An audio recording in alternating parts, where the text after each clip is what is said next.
नमस्कार, दुनिया इस हफ्ते कार्यक्रम में आपका स्वागत है। मैं हूं अमृत उपाध्याय। आइए बीते हफ्ते की दो बड़ी अंतर्राष्ट्रीय खबरों पर एक नजर डालते हैं। आज सबसे पहले जानेंगे कि भारत संयुक्त राष्ट्र सुरक्षा परिषद का अध्यक्ष कैसे बना और इसके मायने क्या हैं। और फिर जानेंगे कि दक्षिणी चीन सागर विवाद क्या है और यह अभी चर्चा में क्यों है। लेकिन सबसे पहले बात सुरक्षा परिषद की करते हैं। सुरक्षा परिषद एक ऐसा नाम जिसका जिक्र होते ही लोग कुछ पल के लिए ठहर जाते हैं। एक ऐसा नाम जिसे दुनिया के शक्तिशाली देशों का ग्रुप माना जाता है। संयुक्त राष्ट्र का एक ऐसा अंग जिसका परमानेंट मेंबर बनने की तमन्ना हर देश करता है। भारत अब इसी अंग का अध्यक्ष बन गया है और भारत को यह जिम्मेदारी इसी अगस्त माह में मिली है। हालांकि एक साल पहले ही यह तय हो गया था कि भारत सुरक्षा परिषद का अध्यक्ष बनेगा और तब कुछ चुनिंदा न्यूज एजेंसीज ने इस खबर को रिपोर्ट भी किया था। लेकिन अब जब भारत ने अध्यक्ष पद संभाल लिया है तब इस खबर ने खूब सुर्खियां बटोरी हैं। ऐसा माना जा रहा है कि भारत इस मौके को भुनाएगा और इस पावर का इस्तेमाल कर अपने कई हितों को साधेगा। आपने खबरों में यह भी सुना होगा कि श्री नरेंद्र मोदी भारत के ऐसे पहले प्रधानमंत्री होंगे जो सुरक्षा परिषद की मीटिंग की अध्यक्षता करेंगे, जबकि यह पहला मौका नहीं है जब भारत संयुक्त राष्ट्र की अध्यक्षता कर रहा है। इससे पहले भी भारत सुरक्षा परिषद की अध्यक्षता कर चुका है। ऐसे में मन में एक सवाल उठता है कि जब भारत पहले भी अध्यक्ष बन चुका है तब मोदी सिक्योरिटी काउंसिल की मीटिंग की अध्यक्षता करने वाले पहले प्रधानमंत्री कैसे हुए। सवाल सिर्फ इतना भर नहीं है, सवाल है कि भारत को मिलने वाले इस पद के मायने क्या हैं, और सबसे बड़ा सवाल कि किसी देश को सुरक्षा परिषद की सदस्यता और अध्यक्षता हासिल कैसे होती है। आइए आपको विस्तार से बताते हैं। सबसे पहले यह जान लीजिए कि आखिर सुरक्षा परिषद की बुनियाद ही क्यों डाली गई थी। फर्स्ट वर्ल्ड वॉर के बाद जब दुनिया सेकेंड वर्ल्ड वॉर का गवाह बना तब बड़े पैमाने पर मौतें हुई। यह समझ लीजिए कि यह एक तरह का जनसंहार था। इससे वैश्विक बिरादरी काफी आहत हुई। तब तय हुआ कि कोई ऐसी अंतर्राष्ट्रीय संस्था हो जो वैश्विक स्तर के विवादों का शांतिपूर्ण तरीके से समाधान करे और फिर दुनिया भर के लोग शांति और सुकून से रह सकें। मोटे तौर पर जान लीजिए कि इन्हीं मकसदों को हासिल करने के लिए 1945 में संयुक्त राष्ट्र की स्थापना हुई। इसकी स्थापना के साथ ही सुरक्षा परिषद की भी नींव रखी गई, यानी 24 अक्टूबर 1945 को सुरक्षा परिषद भी वजूद में आ गया। इस निकाय को बेहद ताकतवर बनाया गया क्योंकि इसे वैश्विक सुरक्षा प्रबंधन का जिम्मा दिया गया। मतलब ये कि दुनिया भर के देशों में लड़ाइयों को कैसे रोका जाए और शांति कैसे कायम हो, इन सभी मसलों पर यही निकाय फैसला लेता है। जैसा कि हमने आपको बताया, 1945 में ही इस निकाय की नींव तो डल गई थी, लेकिन बकायदा 17 जनवरी 1946 से इसने अपना कामकाज शुरू किया। सुरक्षा परिषद काम कैसे करेगा यह सब कुछ तय है। इसके काम करने के तौर तरीकों का पूरा ब्यौरा यूएन चार्टर में है। सिर्फ सुरक्षा परिषद ही नहीं, यूनाइटेड नेशंस के सभी निकायों के कामकाज की चर्चा है इसमें। आप इसे संयुक्त राष्ट्र का संविधान कह सकते हैं। चार्टर के 5वें चैप्टर में सुरक्षा परिषद के कामकाज की चर्चा है। इसके आर्टिकल 30 में लिखा गया है कि सुरक्षा परिषद अपने कामकाज के नियमों को अपनाएगी, जिसमें अध्यक्ष के चयन के तरीके भी शामिल होंगे। अब यहां पर आपको यह जानना चाहिए कि सुरक्षा परिषद का अध्यक्ष बनना उसके किसी भी सदस्य देश के मेरिट या डिमेरिट का मामला नहीं है। दरअसल एक नियम के तहत इस निकाय के अध्यक्ष का चुनाव होता है। इस नियम से पहले आपको यह पता होना चाहिए कि सुरक्षा परिषद में कुल 15 सदस्य होते हैं। इनमें 5 सदस्य स्थायी हैं और 10 अस्थायी हैं। ये 5 स्थायी सदस्य हैं अमेरिका, रूस, चीन, फ्रांस और ब्रिटेन। जबकि अस्थायी सदस्यों का कार्यकाल 2 सालों का होता है। इसके लिए 5 कैटेगरी बनाई गई है। अफ्रीकी और एशियाई देशों से 5, पूर्वी यूरोपीय देशों से 1, लैटिन अमेरिका और कैरेबियन देशों से 2 और पश्चिमी यूरोपीय और अन्य देशों से 2 देशों को चुना जाता है। हर साल इन 10 देशों में से आधे यानी 5 सदस्य देश बदल जाते हैं। स्थायी और अस्थायी 15 सदस्य देशों में ही इस निकाय की अध्यक्षता रोटेट होते रहती है। सुरक्षा परिषद की अध्यक्षता हर महीने बदलती है और यह अंग्रेजी के अल्फाबेटिकल ऑर्डर में होता है, यानी ए से जिन देशों के नाम शुरू होंगे उन्हें पहले रखेंगे, फिर बी, फिर सी, फिर डी। इसी क्रम में सदस्य देशों को मौका मिलता है। यही कारण है कि 1946 में जब सुरक्षा परिषद ने अपना कामकाज शुरू किया तब पहला अध्यक्ष बना था ऑस्ट्रेलिया, जबकि वो स्थायी सदस्य भी नहीं था। आपको जानकर हैरानी होगी कि यही परंपरा यूनाइटेड नेशंस के सभी अंगों में देखी जाती है। यानी देशों के ताकतवर होने या न होने से इसका कोई भी रिश्ता नहीं है। भारत सुरक्षा परिषद के इसी नियम के तहत अध्यक्ष बना है। भारत 1 जनवरी 2021 से ही 2 सालों के लिए इस निकाय का अस्थायी सदस्य बना है। इस रोटेशन नियम के चलते ही भारत अपने कार्यकाल के अंतिम साल यानी 2022 के दिसंबर माह में भी इस निकाय के अध्यक्ष पद की कमान संभालेगा। हालांकि भारत अब तक इस निकाय का स्थायी सदस्य बनने में नाकाम रहा है। लेकिन भारत का सुरक्षा परिषद का सफर नहीं छोटा है और न ही मामूली।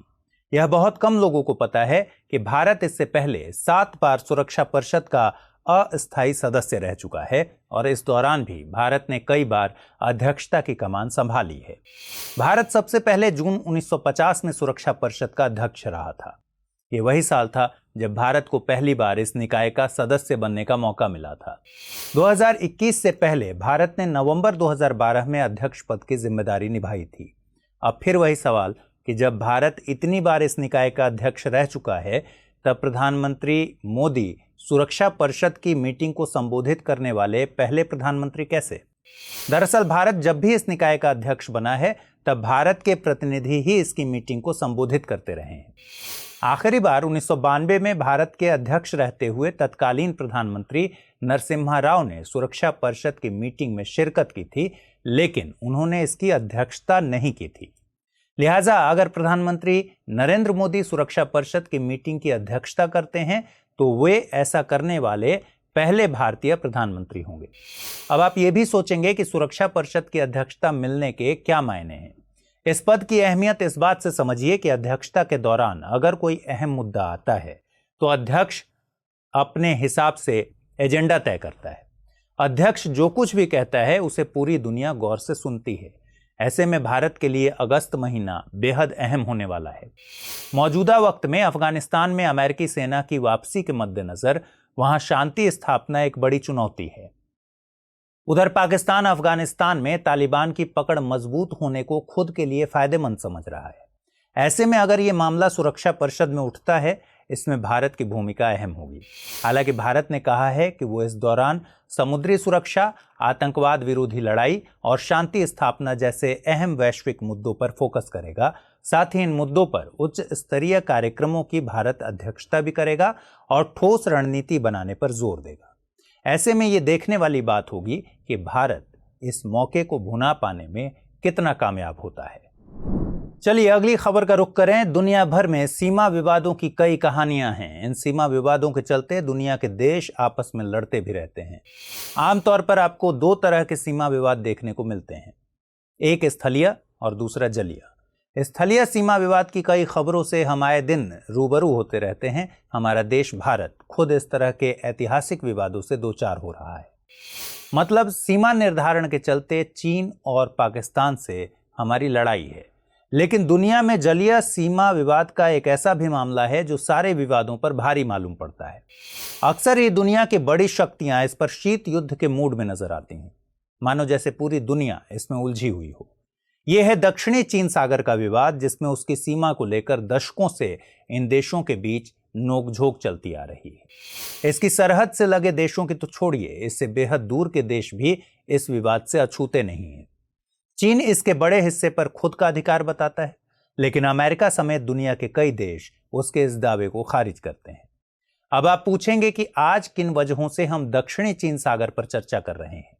दरअसल हालिया मामला ब्रिटेन से जुड़ा है, जिसमें चीन ने ब्रिटेन के एक जहाज को लेकर उसे चेतावनी दी है। अभी हाल ही में विमान वाहक युद्धपोत HMS क्वीन एलिजाबेथ की अगुवाई वाले ब्रिटिश नौसेना के बेड़े कैरियर स्ट्राइक ग्रुप विवादास्पद दक्षिणी चीन सागर क्षेत्र में दाखिल हुए। लेकिन ऐसा होते ही चीन आक्रामक हो गया। चीन ने ब्रिटेन को कोई भी गलत हरकत न करने की चेतावनी दी। चीन ने ब्रिटेन को इसका खामियाजा भुगतने के लिए तैयार रहने को कहा है। लिहाजा ऐसा माना जा रहा है कि दोनों देशों में टकराव की स्थिति बढ़ सकती है। इसलिए आज आपको बताएंगे कि दक्षिणी चीन सागर क्या है और यह बार बार विवाद का केंद्र क्यों बनता है। साथ ही यह भी बताएंगे इस पूरे विवाद में भारत कहां खड़ा है। सबसे पहले इसकी भौगोलिक स्थिति को जान लीजिए। दक्षिणी चीन सागर प्रशांत महासागर और हिंद महासागर के बीच का इलाका है। इसे और बारीकी से समझें तो यह प्रशांत महासागर के पश्चिमी किनारे से सटा हुआ है और एशिया के दक्षिण पूर्व में स्थित है। यह चीन के दक्षिण में स्थित है, इसलिए इसे दक्षिणी चीन सागर कहते हैं। यह सिंगापुर से लेकर ताइवान की खाड़ी तक लगभग 3.5 मिलियन वर्ग किलोमीटर क्षेत्र में फैला है। यह Taiwan, Vietnam, Malaysia, Indonesia, Brunei और फिलीपींस जैसे देशों से भी घिरा है। इंडोनेशिया को छोड़कर ये सभी देश इस सागर के किसी न किसी हिस्से को अपना कहते हैं। यही कारण है कि इन देशों के साथ चीन की दुश्मनी बेहद पुरानी है। चीन ताइवान दुश्मनी की पूरी कहानी समझने के लिए आप हमारा एपिसोड आई बटन पर क्लिक करके देख सकते हैं, या फिर आपको डिस्क्रिप्शन में लिंक भी मिल जाएगा, वहां से क्लिक करके देख लीजिए। दक्षिणी चीन सागर में करीब 250 छोटे बड़े द्वीप हैं। इनमें से कुछ ज्वार भाटे के कारण कई महीने पानी में डूबे रहते हैं, तो कुछ अब पूरी तरह डूब ही चुके हैं। इसके आसपास इंडोनेशिया का करिमाता, मलक्का, फार्मोसा जलरमरूमध्य और मलय व सुमात्रा प्रायद्वीप आते हैं। दूसरे विश्व युद्ध के दौरान 1939 से लेकर 1945 तक दक्षिणी चीन सागर के पूरे इलाके पर जापान का कब्जा था। 1945 में जापान की हार के बाद चीन ने इस पर फिर से कब्जा करने के लिए अपने नौसैनिक युद्धपोत यहां भेजे और वो कामयाब भी रहा। अभी जो मौजूदा चीन है, वहां जब चीन की कम्युनिस्ट पार्टी ने सरकार बना लिया, तब वहां की सरकार ने एक मानचित्र जारी किया। असली विवाद यहीं से शुरू हुआ। मैप पर कुछ लकीरें खींचकर चीन ने करीब 30 लाख वर्ग किलोमीटर के दक्षिणी चीन सागर के एक बड़े हिस्से पर खुद का हक जताया। इस सागर के अहाते में आने वाले करीब करीब सभी द्वीपों को भी चीन ने अपना बताया। इन लकीरों को 9 डैश लाइन कहा जाता है, क्योंकि मैप पर दक्षिणी चीन सागर को अपने हिस्से में दिखाने के लिए 9 आभासी रेखाएं खींची गई थीं। चीन के इस दावे से वियतनाम के स्पार्टली और पार्सल द्वीप समूह 9 डैश लाइन के अंदर आ गए। मतलब चीन इन द्वीप समूहों पर अपना हक जताता है, और यही चीज चीन और वियतनाम के बीच विवाद की बड़ी वजह है। इसी तरह 9 डैश लाइन के तहत फिलीपींस का स्कारबोरो शोआल द्वीप भी चीन की नजर में है। 2012 में एक मामला तब सामने आया जब चीन ने फिलीपींस से मछुआरों को यहां मछली पकड़ने से रोक लिया, जबकि फिलीपींस इस इलाके को अपने विशेष आर्थिक जोन का हिस्सा मानता है। जब मामले ने तूल पकड़ा तो फिलीपींस ने अंतर्राष्ट्रीय कोर्ट का रुख किया। मामले की जांच के लिए एक ट्रिब्यूनल बनाया गया, जिसने फिलीपींस के हक में फैसला दिया, मगर चीन अपनी जिद पर अड़ा रहा और ट्रिब्यूनल के फैसले को कागज का टुकड़ा कहा। ऐसी भी खबर है कि चीन इस सागर में लाखों करोड़ों किलो पत्थर से कृत्रिम द्वीप बना रहा है और वहां लोगों को बसाने की तैयारी में है। चीन इस विवाद को लेकर कभी अमेरिका से तनातनी करता है और कभी खबर आती है कि चीन ने इस इलाके में मिसाइलें तैनात की। अब आप सोच रहे होंगे कि आखिर ऐसी क्या बात है इस इलाके में कि दुनिया की शक्तियां इस पर हुकूमत के लिए आपस में लड़ती रहती हैं। आइए आपको बताते हैं। अगर आर्थिक और सामरिक तौर पर देखें तो यह इलाका बेहद महत्वपूर्ण है। लोग इसे संसाधनों के खजाने के तौर पर देख रहे हैं, और यही खजाना इन देशों के बीच टकराव की वजह है। ये संसाधनों का खजाना कैसे है, अब ये भी देख लीजिए। कुदरती खजाने से लबरेज इस समुद्री इलाके में जीवों की हजारों नस्लें पाई जाती हैं।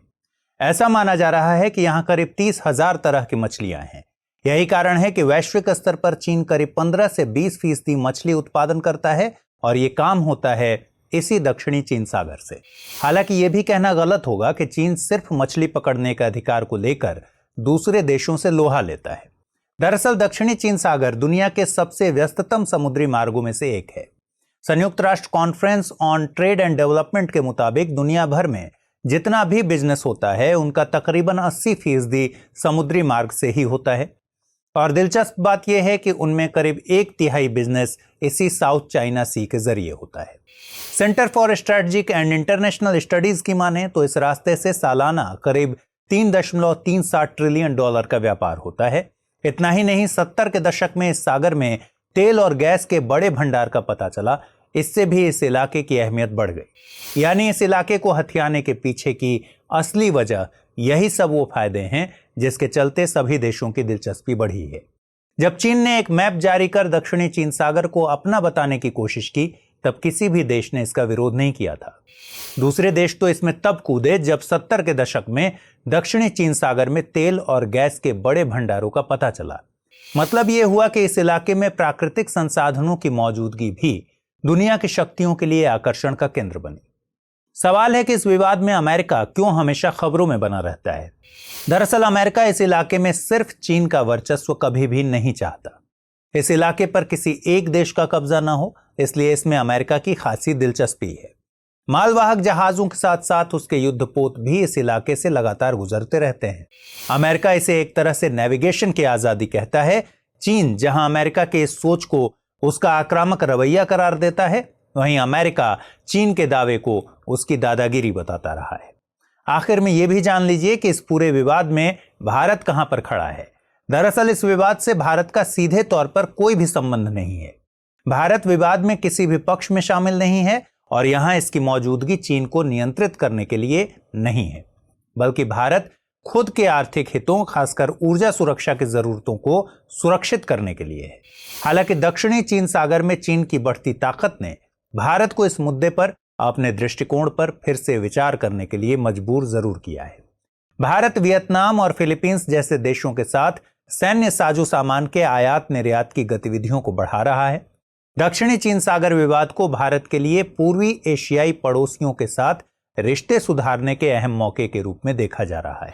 भारत एक्ट ईस्ट पॉलिसी का एक प्रमुख घटक है, इसलिए वह चाहता है कि इस इलाके में चीन अपनी हरकतों से बाज आए, ताकि भारत अपनी बौद्ध विरासत इन दक्षिण पूर्व एशियाई देशों के साथ साझा कर सके।